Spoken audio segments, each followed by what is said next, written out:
afternoon. A very warm welcome to this special. It's a double-header day today in the IPL with one match already on between Royal Challengers Bangalore versus Punjab Kings. And Punjab Kings look to be in trouble after having lost 4 wickets in a chase of 175. It was a perfect setup, really, by captain Virat Kohli. Yes, Faf du Plessis was injured, so he came in as a substitute. Virat Kohli came at the toss, and then both of them gave Royal Challengers Bangalore the perfect start.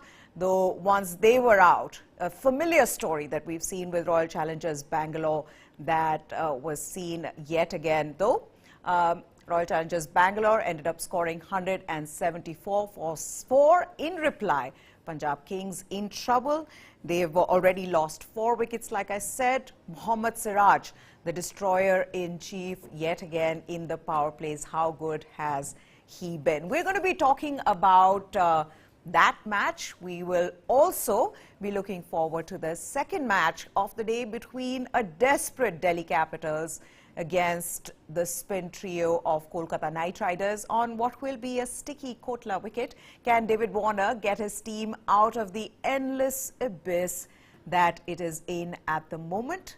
Jamie Alter and Anand Vasu, they are here with us, and they will tell us that how is it Ricky Ponting, Ajit Agarkar, Saurav Ganguly, Praveen Amre, Shane Watson, James Hopes collectively cannot get Delhi out of this trouble. They've not managed to get Delhi to win a single game till now. Gentlemen, let's begin with this. Everything that could have gone wrong with Delhi Capitals has gone wrong. Were you expecting their campaign to derail like this, Jamie? Let's begin with you.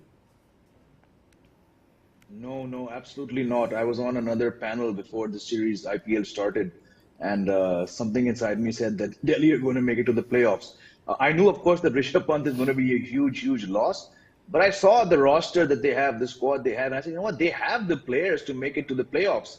And now, of course, they're 5-0 down, and are we looking at the first team that's going to lose all its matches? We have someone like Anand who's nose to the ground and whose reporting skills are very good. He might know something that I don't know. But I just wonder, Meha and Anand, how much of this has got to do with what's happening on the field, or is there something that clearly that's happening behind the scenes that's impacting it? Meha, you mentioned all this very heavy coaching staff, and then the results don't come. I'm at a loss of words to describe exactly what is going on. I'm very keen to hear what Anand knows and how much of it can he share. Anand, I'm going to come to you on this one then. What seems to be going wrong? Because, you know, clearly for a team that's struggling like this, their batters are not scoring runs. They've got an incredible support staff, as I just mentioned, but somehow Delhi is not getting anything right. Well, sometimes the problem is having too many strong personalities in the back room, I suppose, because you have different ideas, different approaches, kind of pulling in different directions and not able to quickly implement changes that are perhaps needed.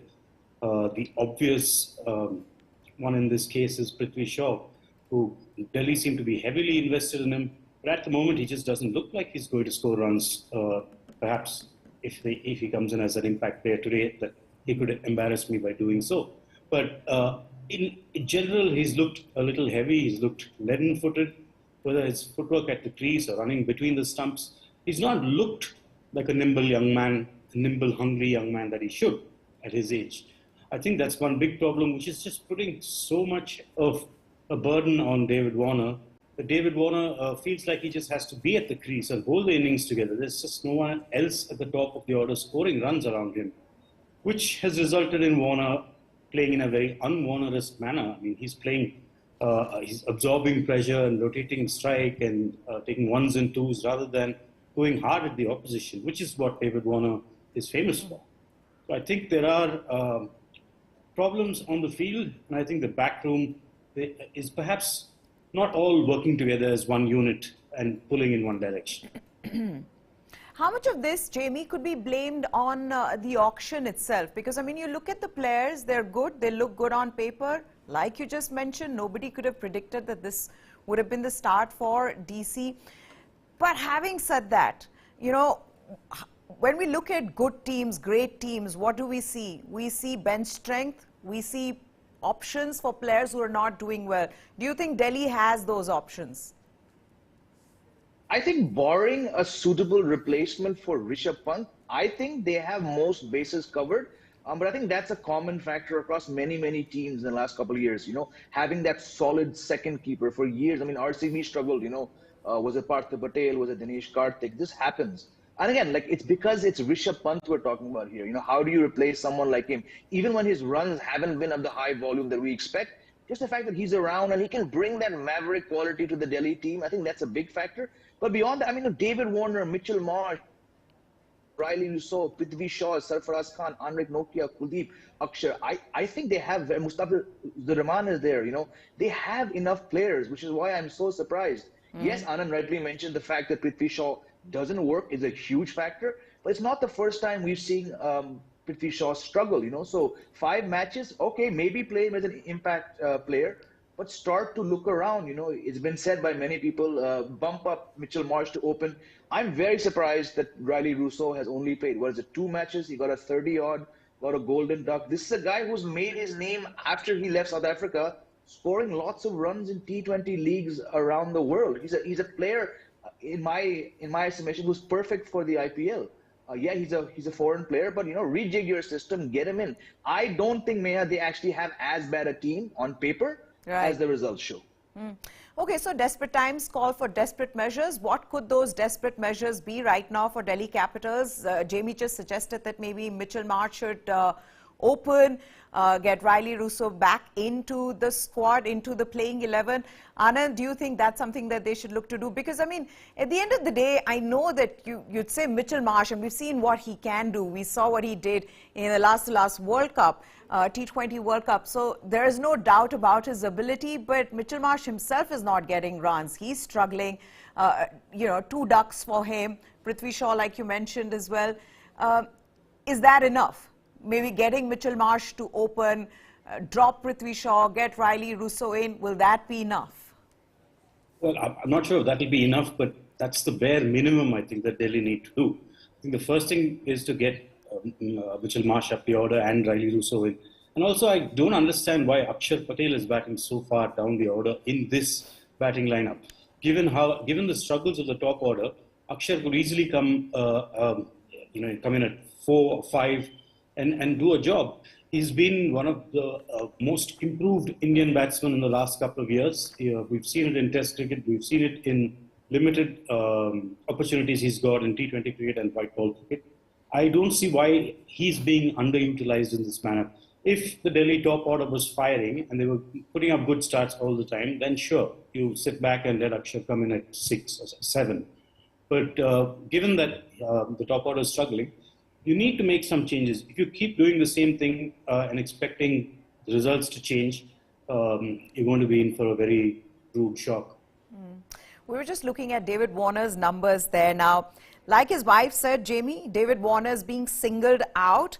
I mean, how do you see this? He is really their top scorer. Nobody else is scoring runs other than Akshar Patel, who is their second highest run scorer. I know he's striking at 116, but what does he do when Delhi Capitals keeps losing wickets at the other end? It's a tricky one. Anand rightly said that this is David Warner batting at a level lower than what we expect. I think it's a combination of 2 things. Yes, when no one is, barring Akshar Patel and David Warner, no one is scoring 50s or 40s, somebody has to play that anchor role. And there's no better person than David Warner, in my view, because we saw when he was playing for Hyderabad, especially at that Uppal ground, he had pretty much patented that template of batting 20 overs, 475 not out, 83 not out, and he allowed others to bat around him. I think that same template can be applied to the Kotla. I'm going to call it the Kotla because that's what we all grew up knowing it as. But that's it. I think it's also to some degree David Warner is coming off a pretty lean 3-4 months. And, as he gets older, he's going to realize that perhaps the template that's made him the most successful overseas batsman in the IPL perhaps doesn't work. So I'm sure he's also struggling with that. But bigger than that is when no one is scoring runs, someone has to do something. So an opener of his pedigree shouldn't be having a strike rate of whatever, 115 or 16.92. But look at the circumstances. Look at how bad his team is. So I'm okay because as long as he just puts up runs. And I'm on the same page with Anand here as well. Akshar Patel should be batting 4, nothing less than 5, because nobody else. There's also Robin Powell, a guy who's the captain of West Indies T20 team. He's having a bad time, so somebody has to step up. And based on the form Akshar's shown over the last year and a half, no better option than him to bat 4 or 5. Look at that, 165 is what Akshar is striking at, really in the batting form of his life. But what seems to be going wrong with Prithvi Shaw, Anand? Well, I think fundamentally there might be a fitness issue because he's just looking, not sharp when he's at the crease. We haven't seen much of him on the field, but just at the crease, he doesn't look like he's reacting as quickly as he perhaps once did to the deliveries coming at him. And at his age, he should certainly have no problems with eyesight or hand-eye coordination. So I suspect perhaps he just needs to work a bit more on his fitness. That would be a good starting point. It's hard to do that when you're playing day in and day out and when you're not scoring runs. Perhaps it's not a bad idea for him to get a bit of a break. Okay, then if it wasn't just Prithvi Shaw, we've been talking about him, he's not been scoring runs, but it's also Sarfaraz Khan, Jamie. We saw, how good he was in domestic cricket this season, brilliant, but just somehow not been able to translate that into IPL success. And I know that, when you talk of fitness, and as Anand was mentioning about Prithvi Shaw, I think there will be questions around Sarfaraz Khan's fitness as well. How do you look at him? I mean, you would want him to be scoring runs as Delhi owners, that they would have thought that, they really were investing in someone like Sarfaraz Khan for the future, because that's what Delhi looks to do. They make the team with keeping core Indian players, but also who could be your future superstars. Yeah, it's very tough to comment on Sarfaraz Khan's fitness when he keeps scoring these volume of runs, Meha, in the Ranji Trophy and in the Duleep Trophy, But if you look at his stats, the T20 format is not something he's really excelled in. So I was, in fact, very surprised that he even started off playing. I know that he kept wickets in a couple of domestic matches. So perhaps the logic was, until we scout, until we have trials for someone like an Abhishek Porel or whoever they had in mind, let's try Sarfaraz. But I just don't think he's a natural fit to T20. Like I said, with that physique, you scored a lot of runs. But T20, it is a young man's game, but you need to work on your fitness. You need to be a bit sprightly. And I think for a team that's already, as Anand rightly said, is struggling with someone like Prithvi Shaw and his fitness, having two such players, they may be young, they may be in the early to mid-20s, but it's a bit of an extra baggage to carry around. But again, I just go back to the fact that when you look at that Delhi squad, yes, no punt, but they have enough quality players, they have enough bench strength, they have enough players, even in their first 11, they have no business losing 5 matches in a row. Also, let's talk about their bowling now. If batting wasn't bad enough, even bowling hasn't come good, Anand. I mean, their seamers, I was just looking at their stats. They picked up 4 wickets in power plays in 5 games so far. Big problem if your new ball bowlers are not getting wickets. Nokia, your top bowler, he's picked up 2 wickets in 4 matches. Mukesh Kumar, inexperienced. Khalil Ahmed gets injured. Mustafizur, in the 2 matches that he's played, he's expensive. Only Kuldeep seems to be the one who's, holding one end. So it doesn't get better when it comes to their bowling. No, not at all, unfortunately. Nokia, much more is expected of Andrik Nokia. I think with his consistent pace and with having to bowl just 4 overs in this format, we would expect him to blast out more batsmen than he has. Problem with him a little bit, he's a bit of a streak player. When he's good, he's very, very good. So he's going to run through sides. But on other days when batsmen are not jumping or at the crease or fearful of his pace, then he can go for runs. And Mustafizur, you have the opposite problem in that he's probably just lacking that bit of pace to keep batsmen on their toes all the time. Batsmen can go after him because he, in a lot of these conditions, when the ball's coming on nicely, he comes through to you at a nice hittable pace. His variations as well aren't quite as cryptic as they used to be when he first came on. So I think Delhi is struggling with the bowling as well. I was looking at the whole team, Jamie. I mean, yes, we've spoken about Sarfaraz, we've spoken about Prithvi Shaw, David Warner, Mitchell Marsh, but what about the others? Lalit Yadav, I think in one match scored some runs. Yash Dhul, he's been disappointing. Rovman Powell, yes, comes with this reputation, but again, hasn't been able to show, you know, his talent in IPL. Then there is Abhishek Porel. There is Aman Khan. Where do they start winning from? How do they start winning from here? Look, I mean, Yash Dhul, there's someone who I think could easily replace Prithvi Shaw. You know, he's young, opens in domestic cricket, bats in the top three at times, can hit the ball really well. And he's someone who's got a bit of momentum going for him, right? I mean, there's been a certain buzz around him since the Under-19 World Cup. Maybe try him. Anand mentioned Prithvi Shaw could indeed come in as an impact player. But if the team management decides to move beyond Prithvi Shaw, I think they have someone like Yash Dhul. Yes, he played a bad shot, but again, he's just starting off here, right? Whoever they pick, and let's face it, Mia, they need to pick people very, very soon if they want to start winning things and keep their tournament alive.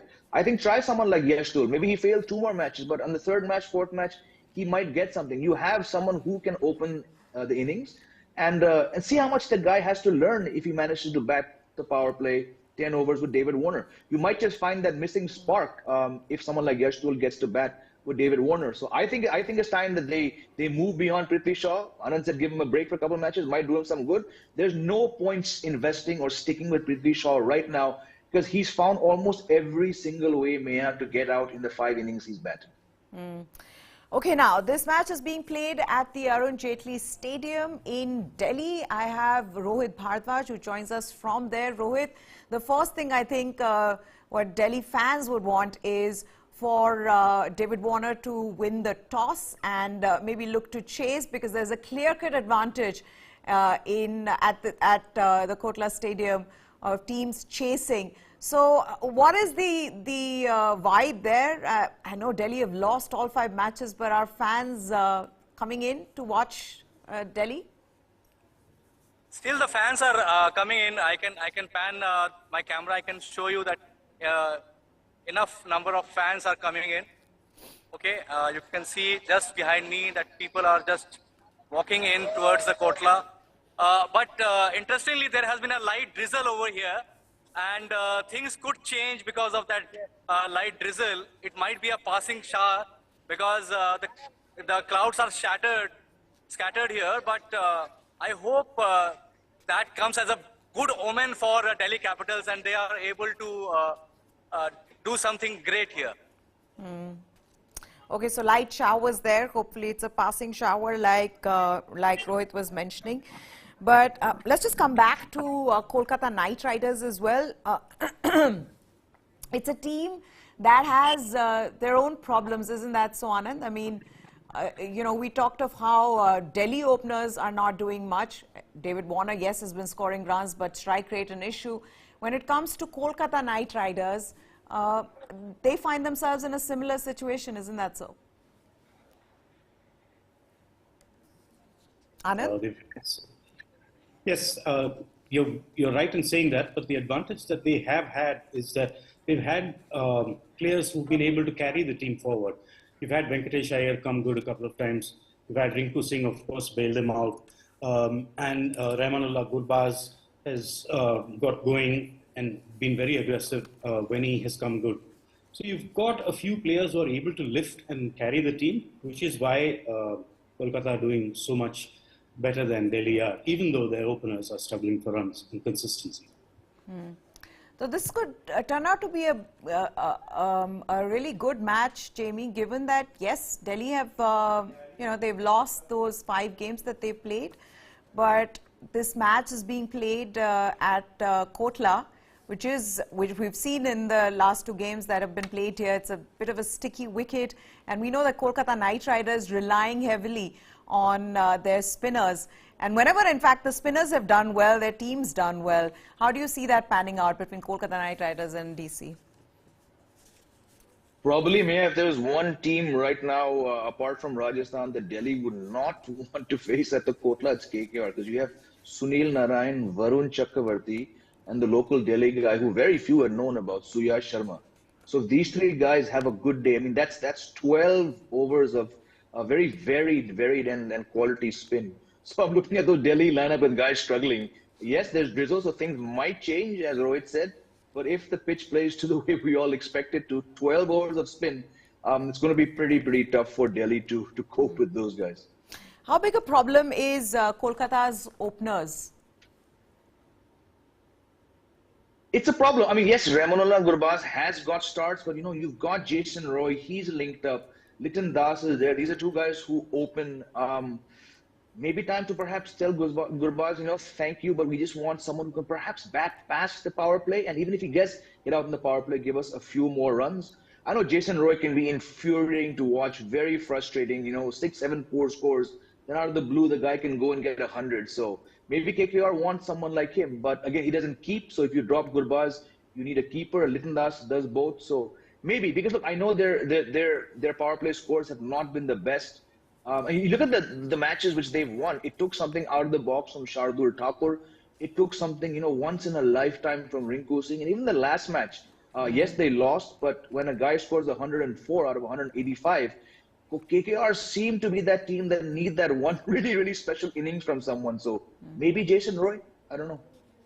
Okay, yes, we're seeing that now. Rinku Singh, and he's really been the story of KKR this season, Anand, isn't that so? I mean, last over, you need 28 to win. Here comes Rinku Singh and hits 5 sixes, and and then he's being called Lord Rinku.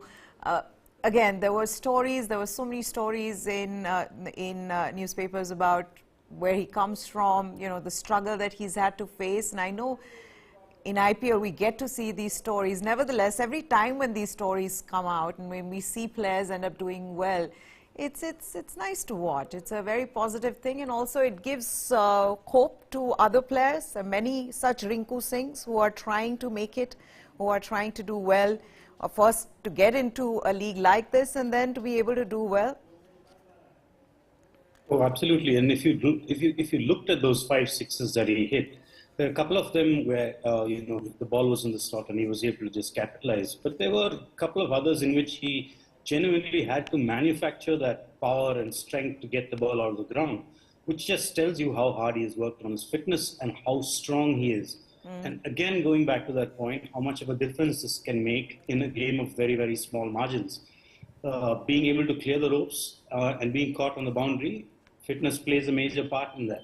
And I think it also tells you how comfortable he is, even though he's inexperienced in this Kolkata Knight Riders setup. And I think a lot of credit must go to the senior players and to the coach for setting up an environment in which a young player can come, feel that he belongs, and express himself as freely as Rinku Singh has. He's not going to play those miraculous innings too often. He may never play, he may never hit 5 sixes in a row again in his life, but he's going to be a very good player that you can see already. Okay, let me ask last question to Jamie before I let him go. Advantage then, Jamie, who has the advantage today? Is it Kolkata Knight Riders, or would you want to go with Delhi Capitals? I mean, that's one team I know you supported some time back. Sometime back, but I'm just going to go with KKR. Even if Delhi had been 3 for 2, I would still say KKR because of the Rinku Singh factor, the Venkatesh Iyer factor. But again, those 3 spinners, we're looking at on a pitch which should aid their kind of bowling. Venkatesh Iyer, Varun Chakravarti, Sunil Narayan, Suyash Sharma. It's a good bowling attack. And of course, when Delhi are down 0-5, they need something desperate. Will it come today? Just don't feel like it. So KKR for me. Okay. All right. We're going to let Jamie go, but I'll continue with Anand. Anand, do you agree? Do you also go? You think it's Kolkata who have the advantage today? Absolutely. I don't know how Delhi are going to pick themselves up. Usually we have a lot more optimism, especially with this being a 20-over format and IPL, and anything can happen. Anything certainly can, but all the signs are pointing towards KKR just picking up 2 more points with another good all-round showing. Nitish Rana's captaincy, how do you see his captaincy? I mean, this is him taking over from Shreyas Iyer because he was injured. There was a a lot of curiosity around who was going to captain before this IPL began. So far, how impressed are you by Nitish Rana? Look, I mean, absolutely no disrespect to Nitish Rana, but we all know who's running the KKR team at the moment. When you have Chandrakant Pandit in the setup, it really doesn't matter who the captain is, because Chandu will be keeping a very, very close eye on tactics, on, off the field. There'll be lots of messages going sent to the people on the field. He's not with the team that's doing reasonably well. Nitish Rana has not been challenged in the captaincy, perhaps as some of the other teams like the Delhi Capitals have been. Like, how do you get out? That's when you really need to do something different and pull the team up. But things have been going by and large KKR's way so far, and I'm sure he's learning a lot about captaincy as well under Chandu Pandit. If he was a good captain, he's only going to get better for the experience. With the bowling coach as Bharat Arun, do you see or did you expect the fast bowlers to do better? Because, I mean, you look at Umesh Yadav, Lockie Ferguson, Shardul Thakur haven't really been able to get as many wickets, have been expensive as well. They really largely depend on, as Jamie was saying as well, on Varun Chakravarti, Sunil Narayan and Suyash.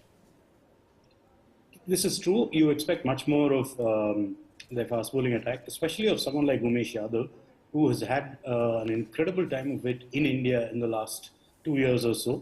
In red ball cricket, he's been a complete champion in home conditions. His numbers are unbelievable. They're better than anyone else, almost as good as the spinners, sometimes better than the spinners, even with India playing on turning tracks. He's generally been a master of these conditions. He does have a tendency to bowl your loose ball first up. If he can tighten that up, I think his confidence is also going to grow, and he's going to be a much more strong bowler.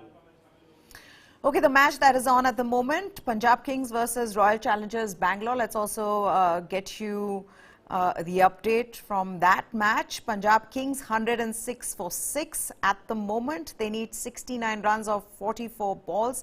174 for 4 though. Anand, it's a similar story really for Royal Challengers Bangalore. Just the kind of start they got. Then to be not to be able to take it beyond, say, 200. Is that something now that's going to trouble them every time? Because that happened today as well. They were 90 for no loss in the first 10 overs, and you felt, wow, this is, they've been unstoppable. Then they get to 136 for no loss, and then 174 for 4. If it's not troubling them, it certainly should. I mean, you cannot be reliant only on 3 players. You can have 3 batsmen who are the core of your group, but you still need to have faith in the other batsmen. It's really difficult to see, Mahipal Lomror or Shahbaz Ahmed playing one of those game-changing innings. Perhaps they will, but at the moment, this batting lineup is so dominated by Virat Kohli, Faf du Plessis and Glenn Maxwell that the others either are not being called upon to do much, or when they have been called upon, have not been able to deliver. So that's got to be a big worry for RCB. The results have come their way so far, so they will say that their method works. But there's going to be a day when all 3 of these batsmen fail, and then RCB is going to look like a very, very different team.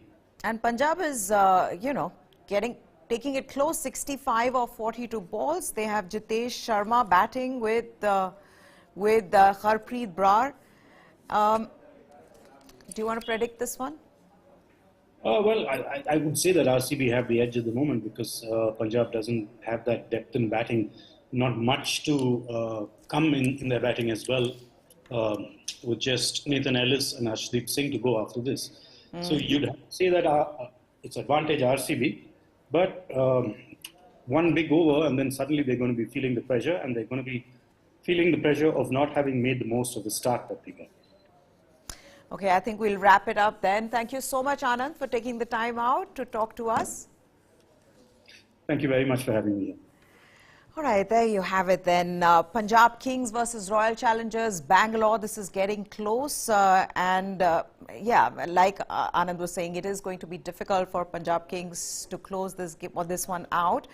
with them needing 65 of 42 balls. Royal Challengers Bangalore having given them a target of 175 to chase. But there's also Delhi Capitals versus Kolkata Knight Riders that's coming your way later.